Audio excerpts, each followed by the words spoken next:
So one last vector operation that we're going to look at before we can start taking a look at some other applications of the 3D plane is this thing called the cross product.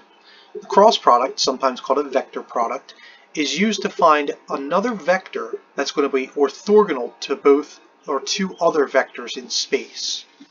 So if we define u to be in the component form u1, or I'm sorry, in the standard form u1, u2, u3, and then v to be v1, v2, v3, the cross product is essentially going to be a series of determinants.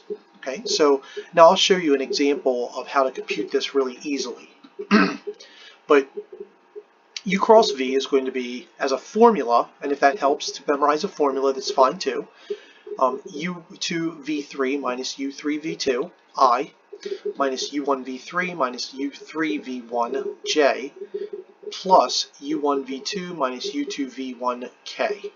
And I want you to notice that the orientation of the signs goes plus, minus, plus. So you have a positive, negative, positive.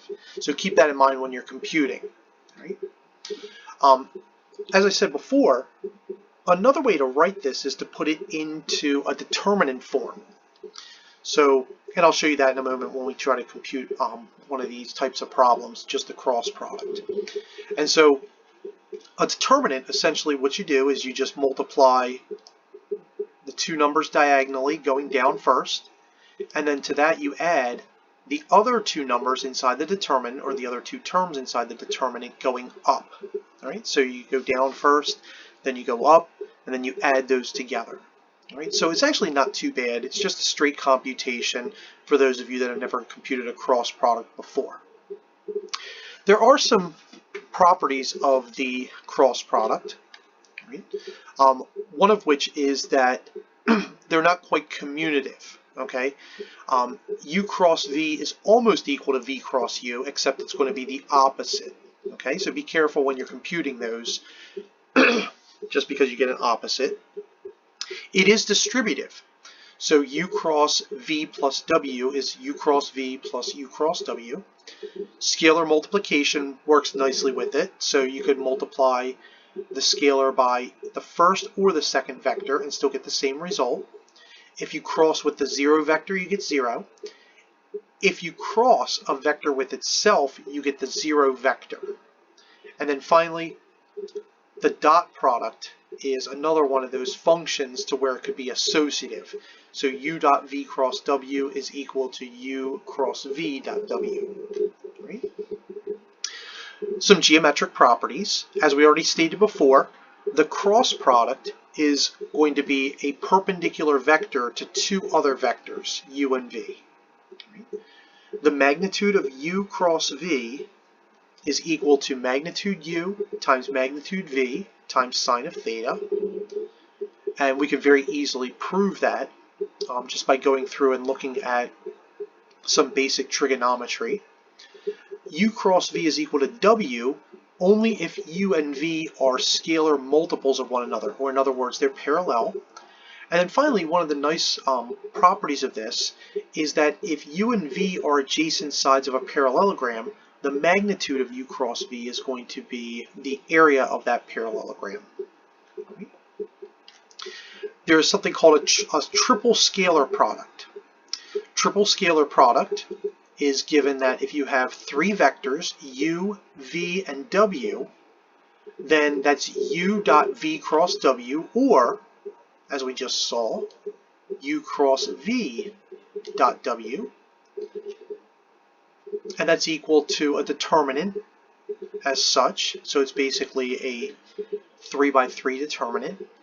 And if you were to take the absolute value of that, because remember when you take u dot v cross w, the dot product is going to give you a scalar, then that's going to give you the volume of a parallel pipette. And a parallel pipette is basically going to be a three-dimensional parallelogram. So you just basically take the parallelogram and now you're multiplying it by some sort of diagonal height, if you would. Right? So we're going to do an example of each of these as we go through and compute the cross product. But in this first example, all we're going to do is just compute a cross product. Okay? So let's define u to be 1, 1, 1, and v to be 2, 1, negative 1. We're going to find u cross v, and we're going to verify that it is indeed orthogonal to both u and v. All right, so here's how we set up the cross product. So u cross v, and I'm going to set this up as a determinant, and then I'm going to show you how I compute it. So I just do this, I, j, k, and then I write the first vector, which in this case is u, which is 1, 1, 1, and then I write the second vector, 2, 1, negative 1. All right, now here's what I do to be able to compute the cross product. Right? I'm looking at the first term, which is the i's. Okay, so what I do is I basically pretend that the i's don't exist. I just cover them up. The other column, which is left over, is going to be how we're going to find the determinant. So we're going to take 1 times negative 1 minus 1 times 1. And that's going to be multiplied by I. Okay? So if we go back up to the top, that's just this determinant right here. That's all we're finding. Okay? So we're just finding this very first component inside of the cross product.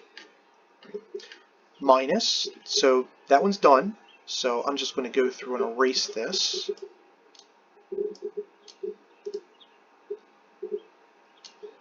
And this was a 1.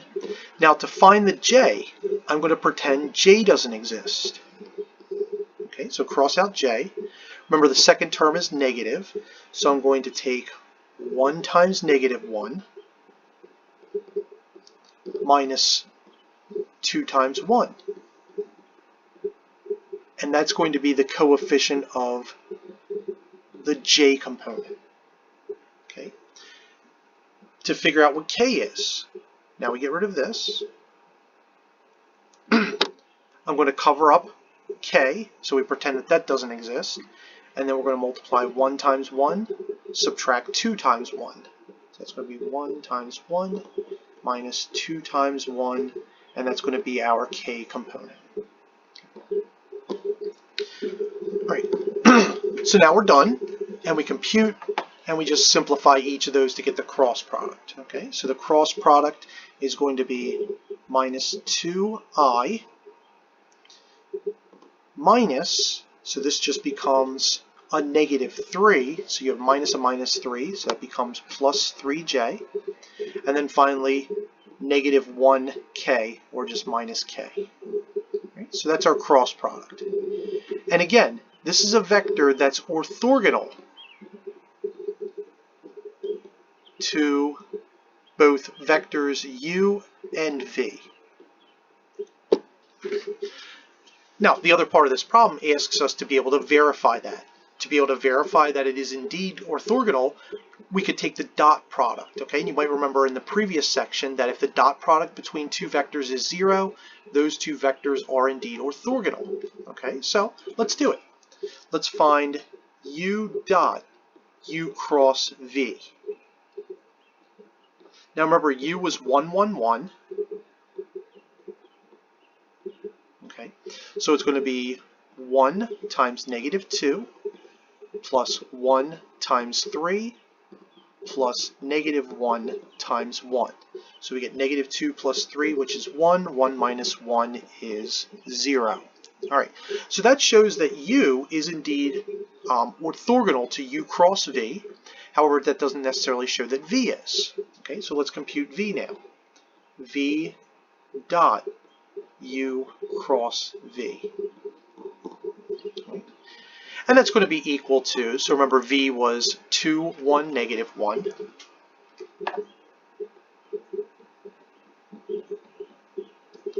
So that's going to be 2 times negative 2 plus 1 times 3 plus negative 1 times negative 1. And again, the negative 2, 3, and 1, that's our cross product that we just found a moment ago. So that's negative 4 and 3 is negative 1. Negative 1 plus 1 is 0. So now we verified that indeed the cross product that we found, negative 2, 3, negative 1, is going to be indeed orthogonal to both u and v. And this is a way that you can check all of them to make sure that you've computed the cross product correctly. Right. In our next series, we're going to see some more examples of the cross product and see how that can be used to find some areas and volumes.